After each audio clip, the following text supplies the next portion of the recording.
The format for this track is AABA, and that's American Song Format or American Songwriter Format. It's referred to in those ways generally.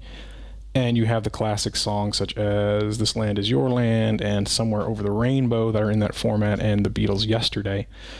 And it's just, again, A, B, A format. So I wanted something concise that I could work with and have a little bit more than a straightforward composed through odd meter. So here we went with 2, and I wanted to incorporate chords because it came in second place for our voting. So this is a 7/4 ring. That's our A section. The B section is 5s. They're in the center, and I switch manually, and you'll see the LED using a touch plate. So that's 7, and that's 5. You see it jump there. Now it's set to switch on cycle, and the cycle will be for the master clock. You can see the word master here if you look closely.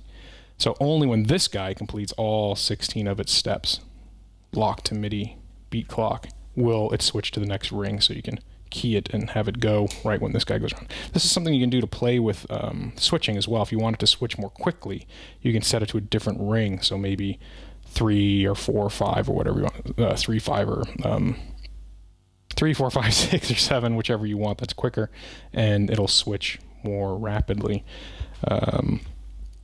That is our chords. The chords are, the degrees are being changed also here. I believe it's this cable. And that is going to the dual algorithmic oscillator up above the verbose unit. You can barely see it up here where it reads fold.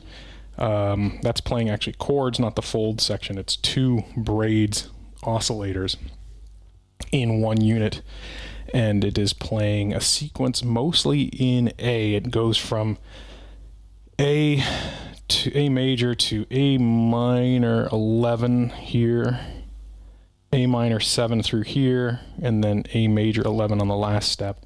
So it just stays in A the whole time. I'm pretty sure it's been a couple of weeks since I looked at it. Is that correct? No, the last one is C. So the last note is actually a C1. So it's A2 and C1, and C is A major 11th.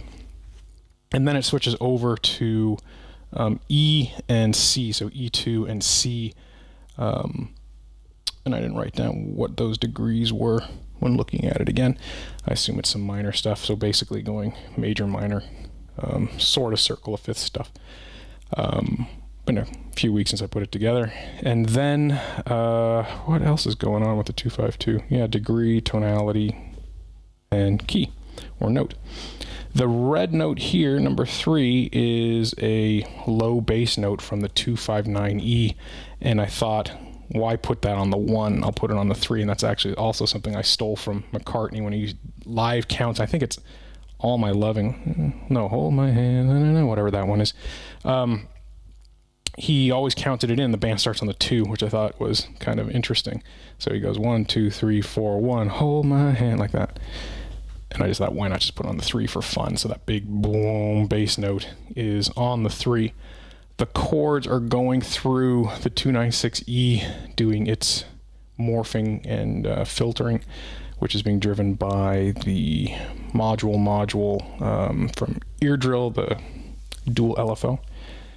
And then that goes into the Moger-Foger cluster flux, which I play with in the beginning, introducing more feedback and switching between different time ranges. The arpeggio is in Dorian, and it's being driven from the Kilpatrick pattern generator. And that goes into the Underworld delay, which I also play with. So if we listen to the track,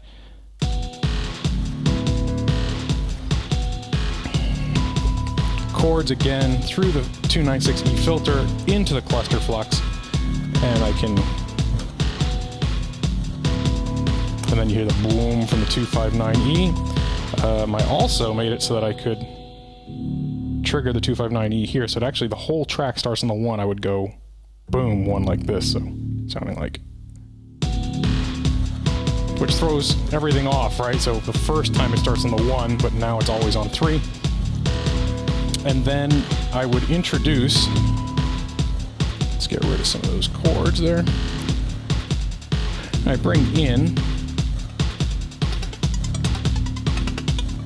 our little Dorian note cluster scale run. And I could reset it.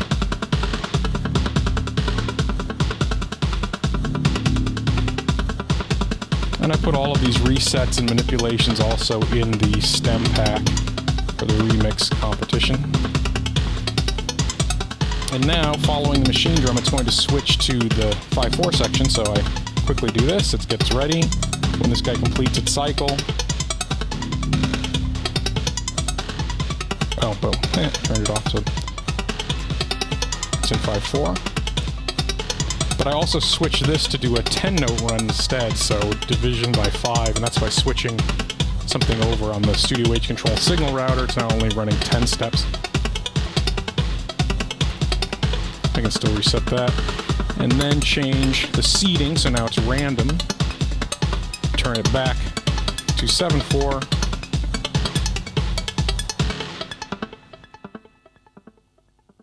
Yeah, too busy demoing, so kind of lost the track there. But that's generally how it works, and at certain points manipulating the delay. I would also lock the audio into the delay like this.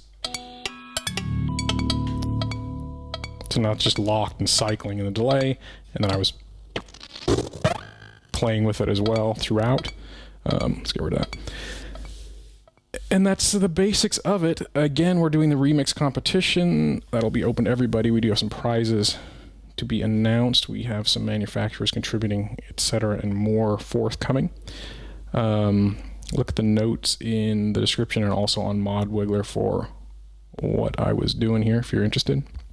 And also for the contest rules and how it works, but it's basically a remix of the multi-tracks of this, the quote-unquote winning track submitted to the moderator challenge. Thanks to everyone for voting, and I didn't actually expect to win it. It's kind of, I really wasn't prepared. I thought I would just kick it off. And the reason we did with moderators is just to do a small competition to see if we can handle it and organize it before opening it up to everybody. I'm sure we'll make mistakes, but dive on in. You have nothing to lose except time. Any other questions, do let me know. Thanks.